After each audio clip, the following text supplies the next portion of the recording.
26 sampai 31. 26 sampai 31. Berfirmanlah Allah, baiklah kita menjadikan manusia menurut gambar dan rupa kita, supaya mereka berkuasa atas ikan-ikan di laut dan burung-burung di udara, dan atas ternak, dan atas seluruh bumi, dan atas segala binatang yang melata yang merayap di bumi. Maka Allah menciptakan manusia itu menurut gambarnya, menurut gambar Allah diciptakannya dia, laki-laki dan perempuan diciptakannya mereka. Allah memberkati mereka, lalu Allah berfirman kepada mereka, beranak cuculah dan bertambah banyak, penuhilah bumi dan taklukkanlah itu, berkuasalah atas ikan-ikan di laut dan burung-burung di udara dan atas segala binatang yang merayap di bumi. Berfirmanlah Allah, lihatlah aku memberikan kepadamu segala tumbuh-tumbuhan yang berbiji di seluruh bumi dan segala pohon-pohonan yang buahnya berbiji, itu akan menjadi makananmu. Tetapi kepada segala binatang di bumi dan segala burung di udara dan segala yang merayap di bumi yang bernyawa, kuberikan segala tumbuh-tumbuhan hijau menjadi makanannya, dan jadilah demikian. Maka Allah melihat segala yang dijadikannya itu sungguh amat baik. Jadilah petang dan jadilah pagi. Itulah hari ke-6. Demikianlah firman Tuhan. Berbahagialah orang yang mendengarkan firman Tuhan serta yang melaksanakan di dalam kehidupannya. Amin. Kita menyanyi dari Kidung Jemaat 364. Berserah kepada Yesus. 1, 2, 3.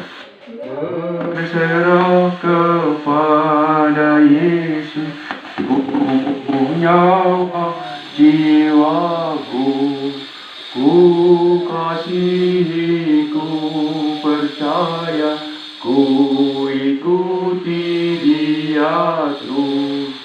Aku berserah kepadamu, Juru Selamat. Aku berserah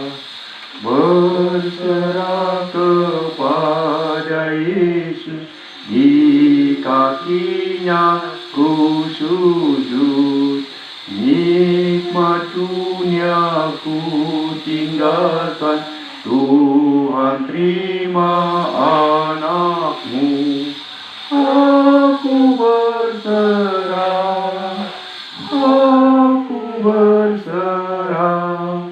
kepadamu, Juru Selamat. Aku berserah. Mari kita berdoa. Ya Tuhan Allah Bapa, kami berhimpun di sini untuk mendengarkan firman-Mu ya Bapa. Tolong kami dari awal, pertengahan, dan akhir. Bukalah pintu hati kami supaya kami dapat mengerti firman-Mu. Sertai kami di dalam kehidupan kami masing-masing. Terpujilah Engkau di tempat maha tinggi, tempat maha kudus, hari ini sampai selama-lamanya. Amin.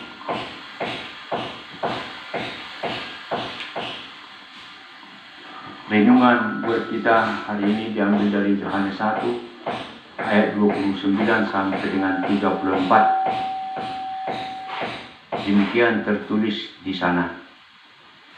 Pada keesokan harinya, Yohanes melihat Yesus datang kepadanya, dan ia berkata, "Lihatlah anak domba Allah yang menghapus dosa dunia. Dialah yang kumaksud ketika kukatakan, kemudian daripadaku akan datang seorang yang telah mendahului aku, sebab dia telah ada sebelum aku, dan aku sendiri pun mula-mula tidak mengenal dia.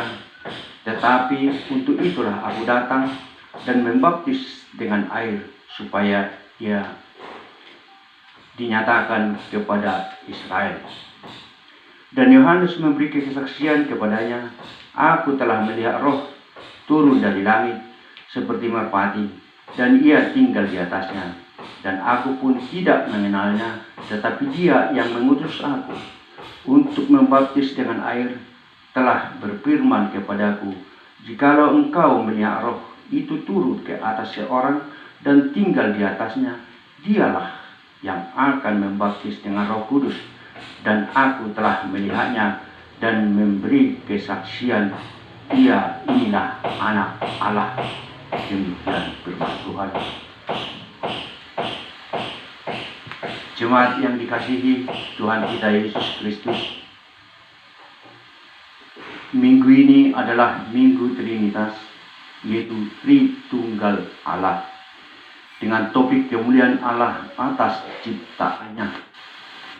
Pada pembacaan epistel tadi, Nats 1 Musa 1 ayat 26 sampai 31 menceritakan tentang hari terakhir penciptaannya, yaitu menciptakan manusia menurut rupa Allah, yaitu Adam dan Hawa, sekaligus memberikan mandat kepada manusia ciptanya itu untuk beranak cucu, sekaligus menguasai ciptaan Tuhan lainnya.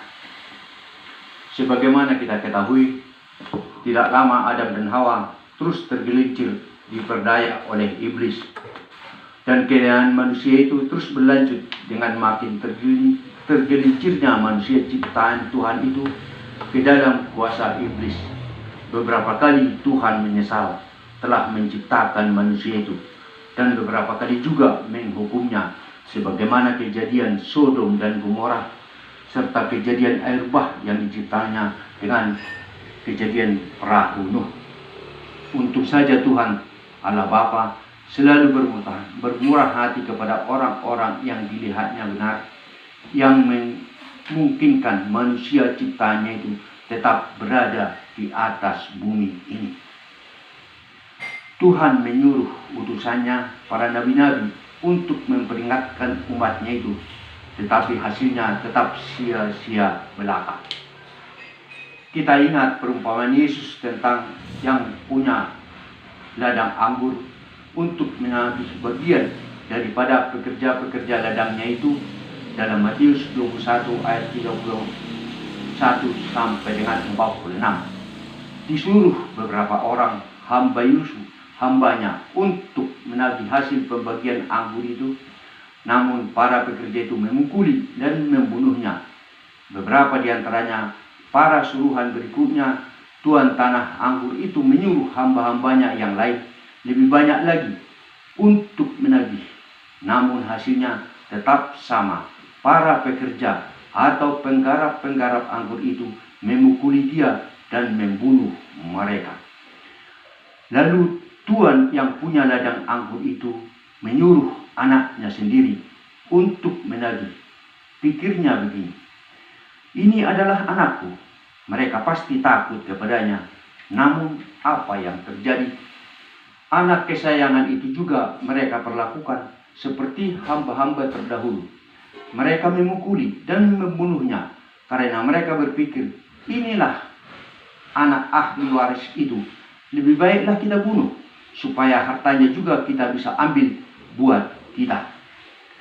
Dalam konteks ini, hamba-hamba itu adalah para nabi-nabi yang disuruh Tuhan, dan anak itu adalah anak Allah yang hidup, Yesus Kristus Tuhan kita.